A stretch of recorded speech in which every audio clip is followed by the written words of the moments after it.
It is a spectacular morning standing on Park Avenue in New York City, where we could talk about Jauan Jennings. Tim Kawakami, my coworker at The Standard, reported that he might want more than $20 million from the 49ers during this ongoing contract standoff that also includes some calf drama. That's MetLife, not the stadium, the building right above Grand Central Station here in New York. Or we can try again. 49ers update from inside Grand Central Station. Anyway, let's just illustrate this Jauan Jennings situation very clearly.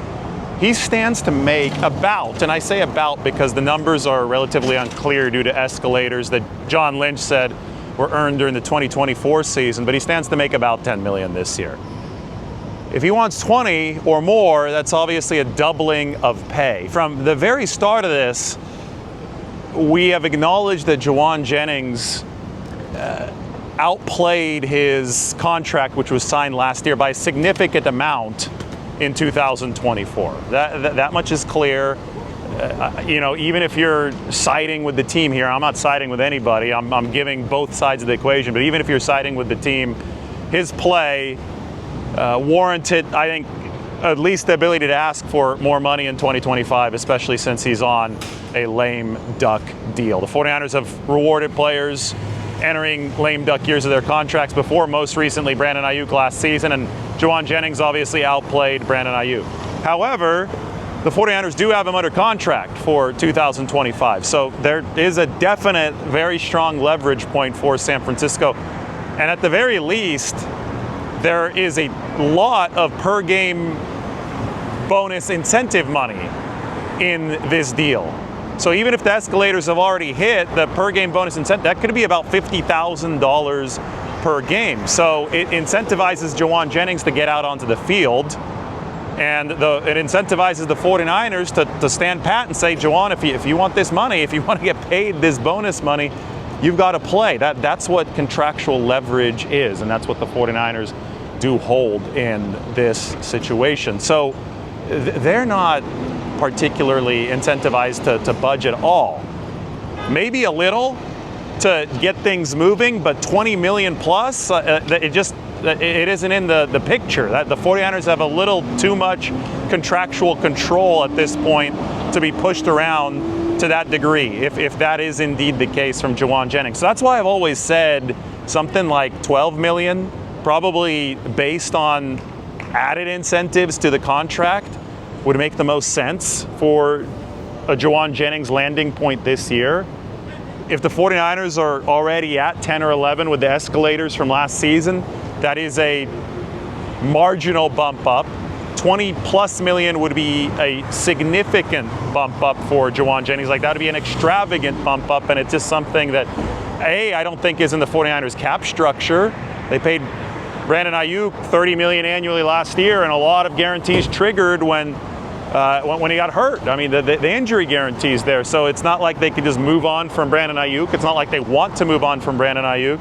So their cost structure fits probably something up to 12 or 13 million for Jauan Jennings, and that's it.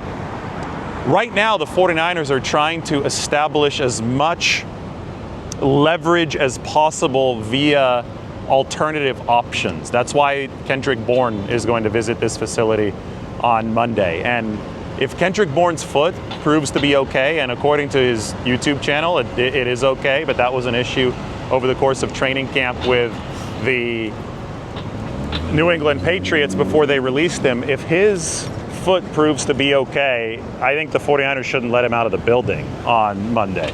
They play Kendrick Bourne goes to visit the Washington Commanders, or at least he's scheduled to, on Tuesday. But he's coming from the East Coast to see the 49ers facility and to check in with their medical staff and their coaching staff. You would think that the plan there is for everything to go smoothly so he doesn't have to fly all the way back to the East Coast and see Washington and Adam Peters and all those guys on Tuesday. But the 49ers have traded for Sky Moore. That was obviously more of a special teams transaction. That's not something to threaten Jauan Jennings at the top of the wide receiver room. But they did go out and sign Marquez Valdez-Scantling to their practice squad. And that transaction is one for a receiver who can actually contribute in an X kind of role come week one for San Francisco, who can actually contribute in one of the top 2 receiver roles for the 49ers. So that is a way to bridge the gap while they don't have Jauan Jennings. And I think Kendrick Bourne would fall into a similar boat for the 49ers. Bridge the gap while you don't have Jauan Jennings. And that is just added leverage for San Francisco. It's like, hey, we got to cross this bridge. We understand that we might need you right now. This is Jauan Jennings' strongest point of leverage, while the 49ers are beaten up at receiver, while they don't have the numbers that they would like to have. But if they can cross that bridge and get to DeMarcus Robinson, get to Brandon Ayuk, get to Jordan Watkins, get to maybe even Jacob Cowing returning, well, then all of a sudden Jauan Jennings is fairly far down the pecking order, and $20 million or whatever he might be asking for, according to Tim, is completely out of the question. Other 49ers news, Evan Anderson has cleared waivers, which means that San Francisco is going to re-sign him to their practice squad. Yesterday, I told you that the 49ers practice squad was full, though, so the 49ers are going to have to release somebody from there and add Evan Anderson into the mix, which will mean 27 linemen for the 49ers on their 70-man roster, the most that they've ever fielded on the roster during the regular season. 21 of them are on the 53, another 6 finished up by Evan Anderson, who was waived for Jordan Jefferson, the waiver claim out of Jacksonville. Those 6 are on the practice squad. So really striking to see how the 49ers have built this. John Lynch was talking about it the other day, saying that's just the way that it panned out for the 53-man roster, the 21 there, and I could see that. You've got some numbers that you have to take care of. You have players who forced their way onto the team, like a Drew Moss on the offensive line. But then when you build both the 53 and the practice squad and you end up with 27, I think that it really, really signifies a heavy emphasis on the trenches. And that's what the 49ers have to be. They are in a position where they had stopped investing as much in the defensive line over the course of the past half decade, right? Nick Bosa, number 2 overall, that was a 2019 pick. It's 2025. Drake Jackson, that was their highest defensive line pick since the Javon Kinlaw first rounder in 2020, but that was number 61 overall in 2022, so it wasn't a particularly valuable pick for the D-line. 49ers went back to the heavy investment D-line well this offseason. Not only did they spend on guys like Michael, on guys like Alfred Collins, on guys like CJ West, but then they really invested roster space in the defensive line. They traded for a Bryce Huff.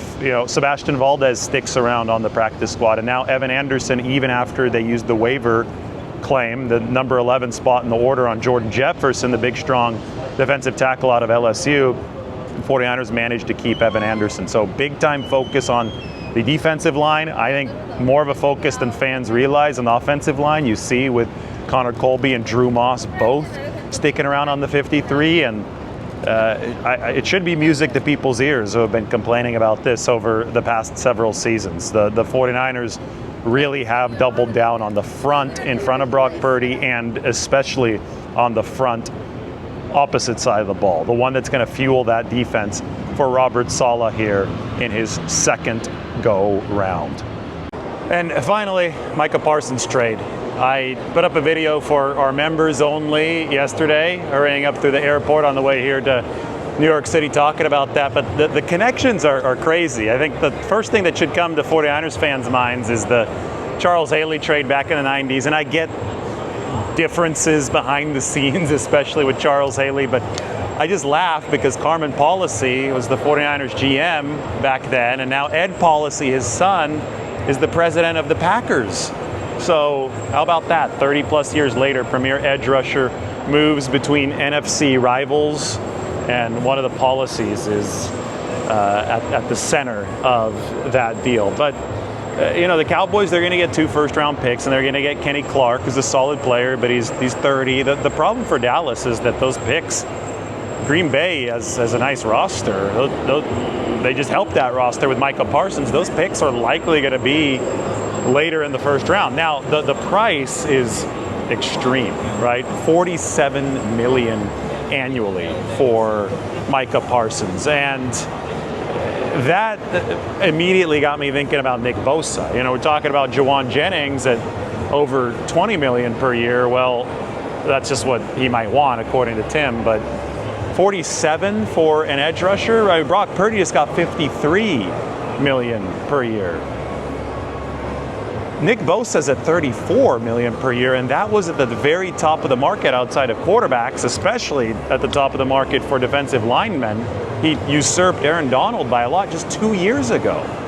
So, where does this end? This is crazy. That even if we take cap inflation into account, the $47 million was about $5 or $6 million higher than we had anticipated this number being for Micah Parsons. So you could see why Dallas thought about doing this trade. Then they did the trade, and obviously you could see Green Bay's perspective here. They needed a pass rusher. That was one of the missing pieces on this football team. I still think that their quarterback, Jordan Love, is not one of the best in the NFC, so they're going to have to overcome that. But the sheer size of this contract leads me to believe that if Nick Bosa puts together a good 20-25 season, and I mean, he's got a hungry defensive line around him. They need to stop the run so he could put up the sack numbers that he needs to put up. But if he does that, then boy, oh boy, will this be an interesting offseason for the 49ers in 2026. Bosa might be the only one coming up for big money in 2026, and that's probably going to be a good thing for the 49ers because the edge rusher market has gone completely out of control.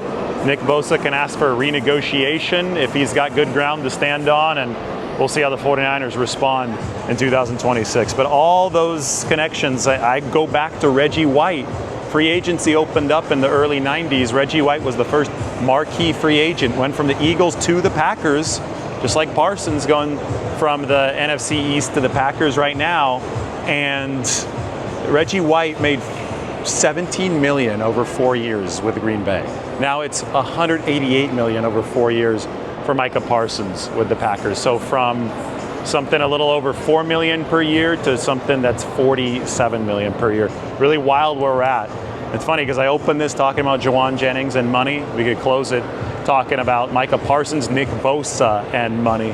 Costs are escalating, which is why Jauan Jennings wants in on it, but the 49ers have a certain limit. And if they can just find the happy middle ground, that's obviously going to be closer to the 49ers side because they've got more leverage here, and they're trying to build leverage by adding bridges to that receiver room for the short term. But if they can just find some middle ground and get over this, and hopefully Jauan Jennings can find a healthy calf as well, I think that the vibes are high for the healing 49ers entering this 2025 season. Remember, we've been talking about guys returning to practice: Upton Stout, Micah Williams, CJ West, Jordan James, Yetur Gross-Matos should be back next week. Maybe Dominic Pooney is going to be back next week.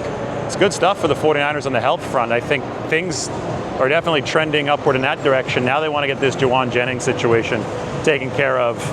And if they can do that, or if they can bring Kendrick Bourne in to build that bridge until the Jennings situation is taken care of, well, I think the 49ers are going to be in one good spot. So long from New York City.